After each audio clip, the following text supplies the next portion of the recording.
Switzerland is a country that seems to have been designed rather than formed, every lake positioned perfectly beneath its mountain, every village tucked exactly where the light falls best.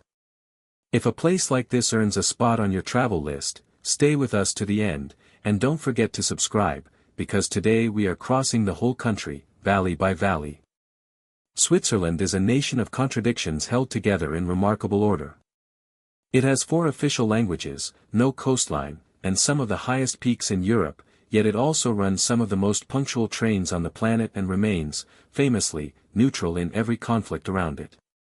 Roughly a quarter of the country is covered by the Alps, and yet nearly 9 million people live here in some of the highest standards of living anywhere in the world. It is a country built on precision, in its watches, its chocolate, its banks, and, as it turns out, in its landscapes as well. Let's start where most journeys through Switzerland do, in its cities, small by global standards but each with an outsized character. The largest sits on the edge of a long lake beneath low hills, its old town a maze of guild houses and church spires, its river running so clean that locals swim in it on their lunch break in summer, floating downstream in the current with their bags sealed in waterproof pouches. Nearby, a medieval old town of sandstone buildings and arcaded streets curls around a river bend so tight it nearly forms an island, watched over by a clock tower with an astronomical dial and mechanical figures that perform on the hour, in a city that has served as the seat of government for centuries. To the west, where the country narrows toward France, a city on the shore of a crescent-shaped lake is dominated by a fountain that shoots a single jet of water nearly 150 meters into the air, visible from almost anywhere in town, while grand international buildings nearby host diplomats from around the world. And in the north, where 3 countries meet at a single point on the river, a city known for its contemporary art and architecture holds one of the oldest universities in the country and a carnival tradition unlike anything else in the region, 3 days of drumming and lantern-lit parades held, unusually, in the dark hours before dawn. Between the cities lies the water that gives this country much of its identity. Lakes here are less like natural features and more like national landmarks in their own right. One long lake stretches from the western city all the way toward the French border, its northern shore lined with centuries-old vineyard terraces that climb the hillside in steep stone steps, producing wines rarely exported and mostly kept for those who know to ask. Steamboats with paddle wheels still cross the water on the same routes they have run for over a century, past lakeside towns with castles perched directly on the shoreline, their towers reflected in the water on calm mornings. Further east, a lake shaped almost like a cross sits ringed by mountains on every side, with a promenade of palm trees along its edge that looks almost tropical against the snow-capped peaks behind it, and a wooden bridge crossing the water that has stood, rebuilt after fire, since the 14th century, still watched over by an octagonal water tower that once served as a prison and torture chamber. Then the land begins to rise. In the west, a single pyramid-shaped peak dominates every view for miles, one of the most photographed mountains on Earth, its 4 sharp ridges catching the alpenglow in shades of orange and pink at sunrise and sunset. The village beneath it bans combustion engine cars entirely, reachable only by train, its streets patrolled instead by small electric taxis and the occasional horse-drawn sleigh in winter. A cable car climbs to a viewing platform suspended above a glacier, offering a panorama that stretches across 4 countries on a clear day, and a network of high-altitude trails link mountain huts where hikers can sleep a night at nearly 3,000 meters before continuing at dawn. Not far away, in the very center of the country, 3 peaks rise in a row above a plateau of eternal snow, home to the highest railway station in Europe, built more than a century ago by tunneling directly through solid rock. The train ride there passes through stations carved into the mountain itself, with windows blasted through the rock face for views straight down glacier faces hundreds of meters below.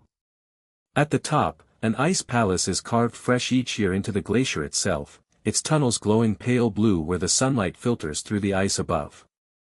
Below, in the valley, a town on the shore of 2 lakes has spent 2 centuries as the country's adventure capital, a base for paragliding, canyoning and skydiving against a backdrop of the very peaks the railway climbs.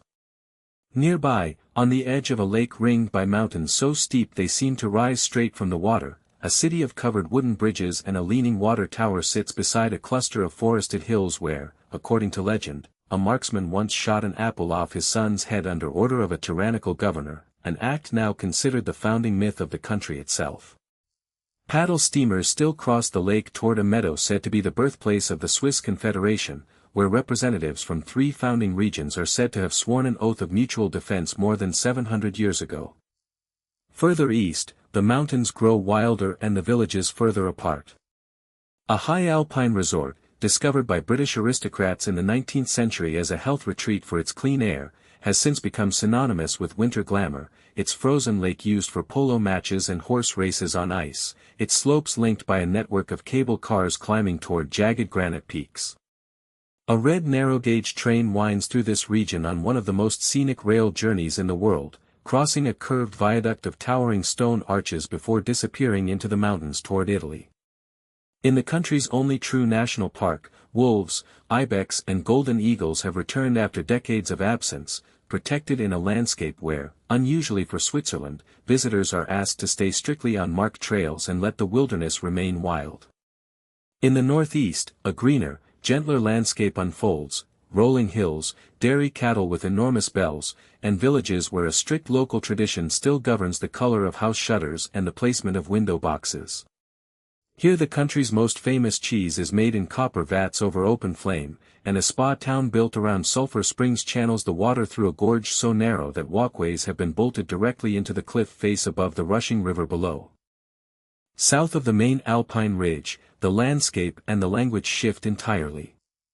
Palm trees line lakeside promenades, church bells ring in a different tongue, and the architecture leans toward pastel colors and Mediterranean piazzas rather than timber chalets. A city on the shore of a long lake shared with Italy holds arcaded streets and a film festival each summer that turns its main square into an outdoor cinema for thousands. Granite villages further up the valleys are built almost entirely from stone, their rooftops made of split slate slabs, connected by centuries-old mule paths that now serve as some of the country's most rewarding hiking routes, climbing past waterfalls and chestnut forests toward high alpine lakes. Along the way, certain rituals repeat themselves in every region. Cheese and chocolate are treated with the seriousness of an art form, and a shared pot of melted cheese, eaten by dipping bread on long forks, remains a centerpiece of both winter tourism and everyday family dinners. Trains run so reliably that a delay of a few minutes makes local news, and hiking trails are signposted so precisely, down to the minute, that locals rarely bother checking a map. In the north, a waterfall on the Rhine, one of the largest in Europe by volume, thunders over a wide rock ledge, and boats ferry visitors right up to a rock in the middle of the falls where the spray drenches everyone aboard. And through all of it, the mountains are never far. Even in the flatter stretches near the lakes, a clear day reveals a wall of white peaks on the horizon, a constant reminder of what lies just beyond the next valley. It is a country that rewards patience, the willingness to take the slower train, to walk the extra hour to the hut with the better view, to sit by a lake in silence rather than rush to the next stop. That is Switzerland. Precision in the cities, wildness in the peaks, and water everywhere in between. Tell us in the comments which corner of this country you would explore first, the lakes, the glaciers, or the mountain villages in between. And if this journey through Switzerland was worth your time, leave a like and subscribe, because the next journey is already on its way.